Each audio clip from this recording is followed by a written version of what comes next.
So you can see I've got the barrels back in the stock here, and you can see that they're rather shiny compared to the tang and the lock plate. This is taken down to a 360 grit finish. All the little tool marks, machine marks, file marks, everything's taken out of it. It's a real nice, clean, even finish, and I don't need to go any further than this with this style because the type of finish I'm going to do with rust bluing and rust browning on these, it actually, going further, makes it more difficult to get the solution to bite into the metal and give you a nice, even finish.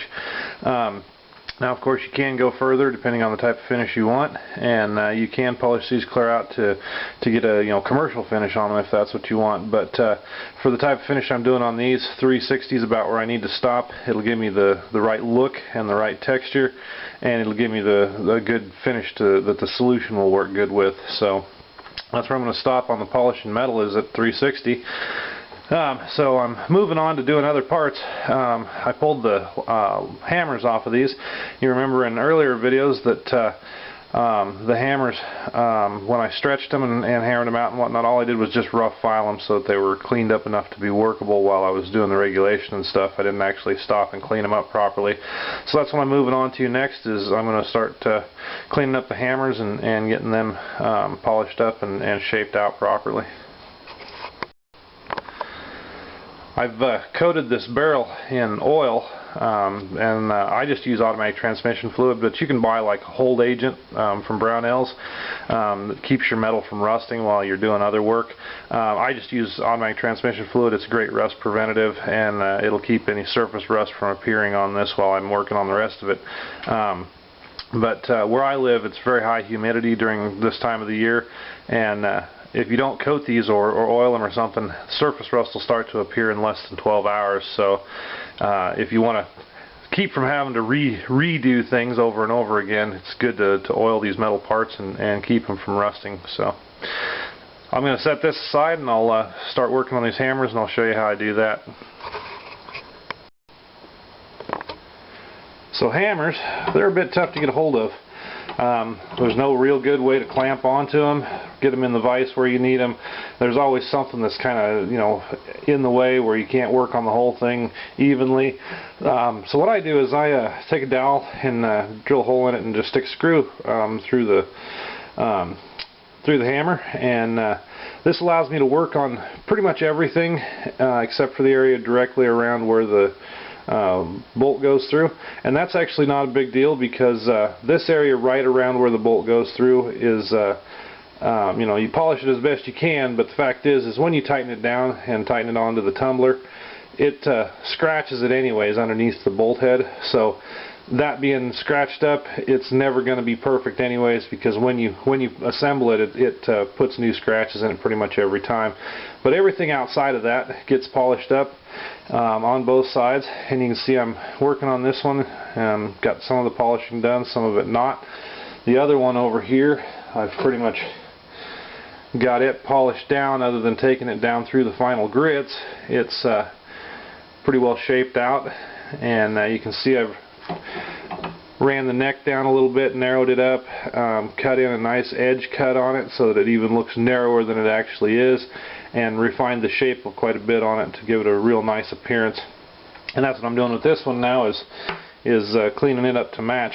A couple things I did want to show you about this, a few little tricks I've figured out or learned over the years from other people, is when it comes to like doing the inside of the cup here. The inside of the cup, a lot of times these castings won't be clean on the inside, and they won't be flat. Couple real quick, simple ways you can clean those up, and you don't have to have big fancy equipment to do this. This is a 5/16 and a 3/8 4-flute center cut end mills, and you don't need a mill to do this. You can do this by hand, and you can see that for this cup, the 5/16 is a little small, but the 3/8 is just about the right size. It'll just barely take a cut around the edge, and it'll clean up that bottom in there if you need to. If the casting wasn't good and that bottom wasn't flat, it'll clean up that bottom in there. And you can do this by hand. You can build a little T-handle for this, or you can use a tap handle. A half-inch size tap handle will clamp onto these nicely, and you can run that down in there by hand, and it'll just barely take a little cut around the edge and clean up the flat. and get it nice and smooth in there. These two sizes seem to work with most commercial locks. Most commercial locks are either roughly 5/16 or 3/8 inside the cup. So couple bucks on a few tools. You don't have to buy really high-end ones. You can buy cheap ones because you're not going to be running these in a mill. You're going to run them by hand basically, and you can do this work by hand to clean up the inside of the cup. So that's a little tip there. A couple of 4-flute end mills, center cut end mills, and you can clean up the inside of a cup really easy with that. When it comes to shaping this stuff, some of these areas, you know, this whole section here is flat, so you can work it just by draw filing it. You can cut your edges in, you know, with flat files. When it comes to the actual head section, though, pretty much everything on that's round, and so you want to work that like you were draw filing a round barrel, basically. You want to take that and position it where it's comfortable for you. I'm kind of working around my camera here, so it's not a real good position for me. But then you want to work it in linear strokes like this to clean it up. The reason is, if you try to go like this, you'll end up with a bunch of uneven waves in it. So you want to work it in long strokes around the radius to keep everything nice and even in the contour and keep the radius nice and smooth. Think of it like taking all the high points down. Every time you knock a high point down, it gives you 2 more. And you take those down and it gives you 4, and you take those down. Well, you just keep working it down like that in long strokes, and it'll give you a nice round clean shape that's contoured nice and even and smooth. So you just got to get in there with different sizes of files and work it down linear like this. And then there are a few spots where you do need to get in with a round file. Obviously up here against the fence area, you can round file around that. Down in these corners you can round file around here, but I still try to work it in linear strokes to keep the contours nice and even. So that's pretty much how that's done, and it's just a matter of going through the same process. Start with files, get it cleaned up, work it down to a fine cut file, and then go to papers and blocks and stones from there. And you can actually, since a lot of this is so small, stones often work better than sandpaper on this kind of stuff. So that's how you clean up a hammer.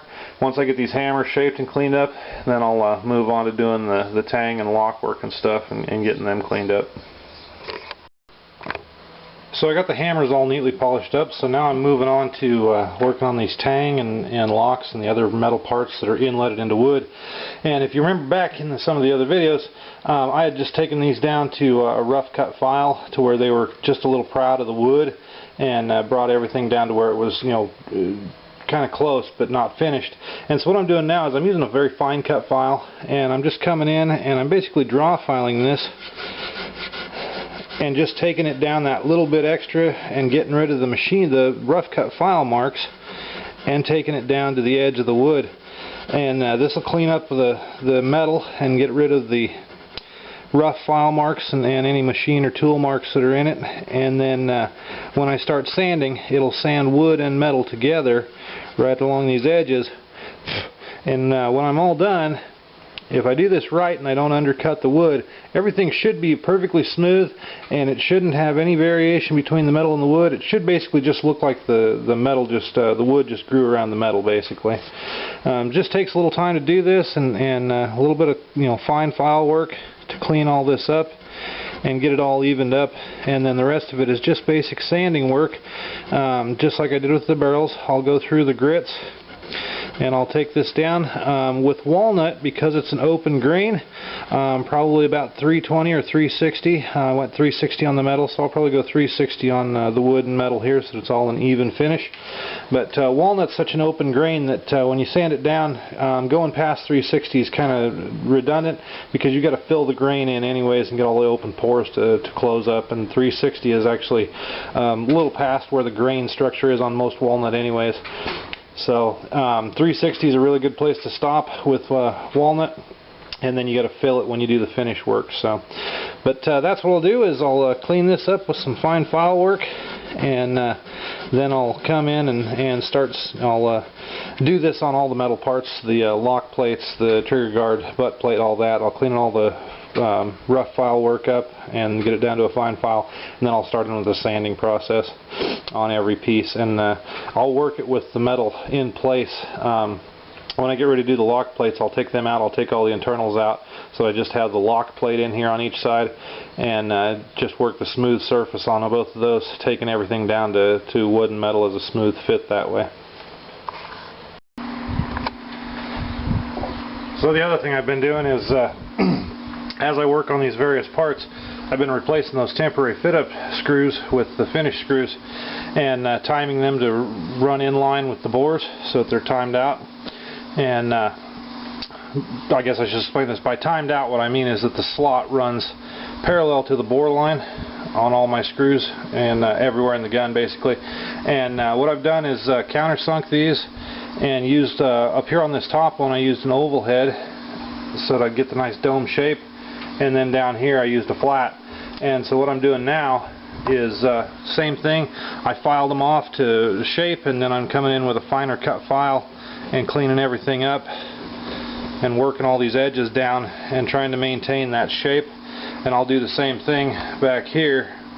I'll continue to file this and try to maintain that shape and get everything to match the shape of the butt plate. And I'm doing that everywhere in the gun basically. The tangs, the trigger guard, everywhere there's a screw, it's going to be in alignment, and I'm going to file it to match the contour or shape of whatever part it's in. In any case, I'm getting to the end of the week here, and the rest of the work that I'm going to be doing is all the stuff I've shown you. I'm just going to keep working on this, polishing this metal down and getting all the file and machine marks out of here. So really nothing more to show you this week. I'll keep going at this, and when I get to the sanding part, I'll show you some of the sanding and whatnot, but that's probably going to be next week.